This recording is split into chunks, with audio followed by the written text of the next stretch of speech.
ሰላም እንዴት ናችሁ? ዶክተር ዮናስ ነኝ። ዛሬ ይዤላችሁ የመጣሁት ከአእምሮ ጋር የሚያያዘው የሆድ ህመም የሚል ነው። ይሄ ህመም ከአእምሮ ጋር ስለሚያያዝ አንዳንዴ እንደ ህክምና የስነ ልቦና ህክምና ሁላ ሊያስፈልገው ይችላል። ስለ መንስኤው፣ ስለ ምልክቶቹ፣ ስለ ህክምናው እንነጋገራለን። እንግዲህ አእምሮና ሆድ ግንኙነት እንዳላቸው የምታሳይ የአንድ ጭዌ ልንገራችሁ።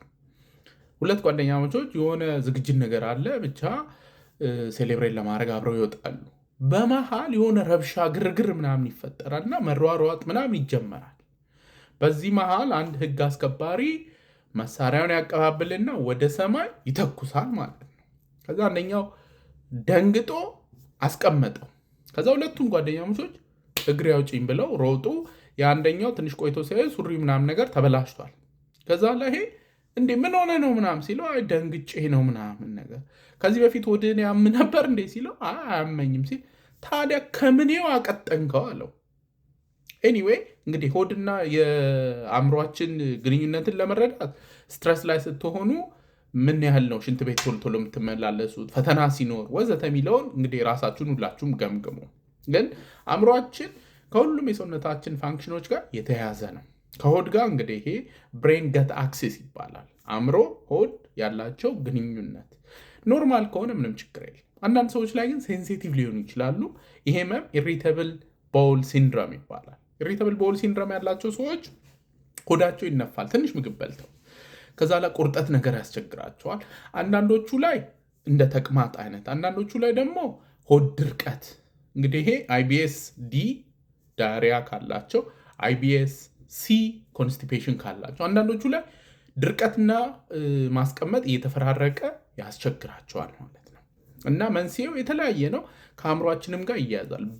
በተለይ ከስትረስ ጋር ጭንቀት ላይ ሲሆኑ ሰዎች ሽንት ቤት ቶሎ ቶሎ መሄድ፣ ማስቀመጥ፣ ሆድ ቁርጠት ወዘተ።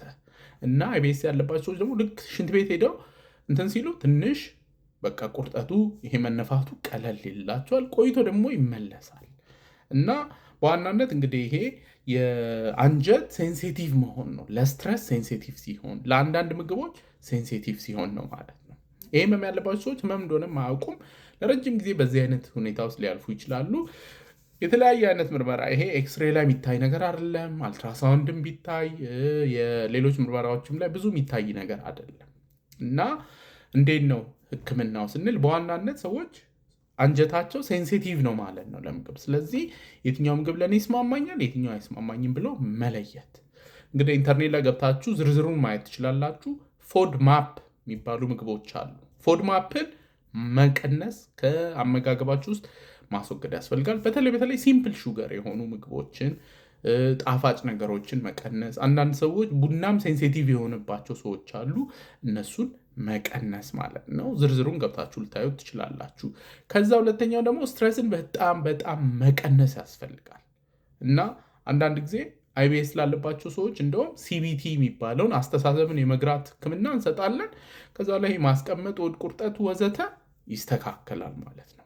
ከዛ በመጨረሻ ላይ እንግዲህ ለዲፕሬሽን የምንሰጣቸው ትራይሳይክሊክስ የሚባሉ መድኃኒቶች አሉ። እነ አሚትሪፕቲሊን፣ ኢሚፕራሚን የሚባሉ እነዚህም መድኃኒቶች ሲወስዱ አንዳንድ ሰዎች ይሄ ሆድ ቁርጠቱ መነፋቱ ምናምን ይስተካከልላቸዋል።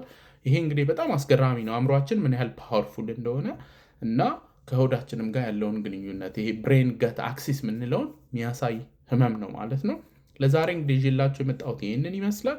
ይህ ቪዲዮ ብዙ ሰዎች ጋር እንዲደርስ ሼር፣ ኮፒ ሊንክ እና ሪፖስት እንድታደርጉልኝ ጠይቃችኋለሁ። ሁልጊዜ እንደምለው ያለ አእምሮ ጤና የለም። ደህና ሁኑ።